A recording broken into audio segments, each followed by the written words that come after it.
aka na-achị steeti a bụ ọkammụta Chukwuma Soludo ekwego nkwa na ọchịchị ya ga-akwụdosi ike n'ijikọ aka n'ọrụ n'etiti ya na otu agwụjikọrọ ndị ọrụ nta akụkọ na steeti a iji wee nye aka mee ka steeti a na-aga n'iru ọganiru wee kwe nkwa n'oge otu agwụjikọrọ ndị ọrụ nta akụkọ na steeti a ga n'iwu wee chịkọba emume omenala ha nke afọ a na ogige nke ndị otu NUJ na Anambra steeti nke isiokwu ya gbadoro ụkwụ n'etu a ga-esi wee jikọọ aka ọnụ wee na-echekwaba omenala na njirimara ndị Igbo. Ka Emmanuel Okonkwo kọtọpụrụ gị akụkọ a.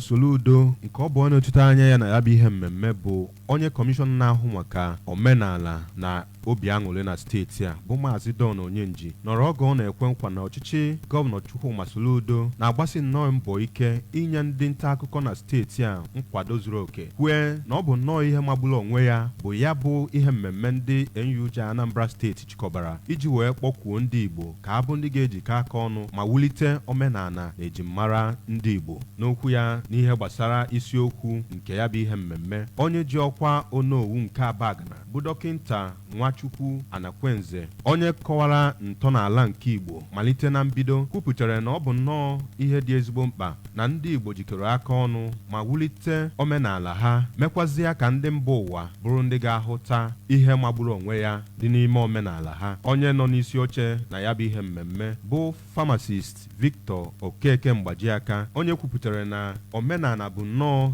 ejimmara ndị nke na-eme ka enwee ịhụnanya n'etiti ndị mmadụ, kwupụtara na ọ bụ nnọọ ihe dị mkpa na ndị Igbo ga-abụ ndị ga-amakụ omenala ha na ejirimara ha iji wee mee ka udo tọrọ atọ na agamniru bụrụ ihe ga-adị n'etiti ha. Ebe ọ kpọkụziri ndị nta akụkọ ka abụ nnọọ ndị ga-agbaso iwu ọrụ nta akụkọ oge ọbụla ha na-alụ ọrụ ha ma gbaa mbọ nye onwe ha ọzụzụ dị iche iche nke ga-enyere ha aka ịlụ ọrụ ha otu esi wee tụọ anya n'aka ha. Onye ji ọkwa chairman nke NUJ Anambra State Council bụ dọkịnta Emeka Odogwu, onye gosipụtara afọ ojuju ọ nwere n'otu ya bụ ihe mmemme si wee gaa, kpọkụziri ndị nta akụkọ nọ na steeti a nakwazi obodo ndị ọzọ ka abụ ndị ga-agbanyesi ike inyere aka hụ na ewulite omenala Igbo n'ogogo dị elu. N'aka nke ya, onye ji ọkwa nne nke NUJ Anambra steeti bụ ọkammụta Stella Okunna nọrọ oge ọ na-akwa alịrị na ndị ụmụntakịrị na ugbu a amụzi ekwe na-akụ n'ihe gbasara omenala Igbo nakwazi ejirimara ndị Igbo, ebe ha rapụ omenala Igbo na-emezi omenala ndị obodo ọzọ. Kpọkwue ndị nne na nna ga-abụ ndị ga-ejisi ike na-akụziri ụmụ ha omenala Igbo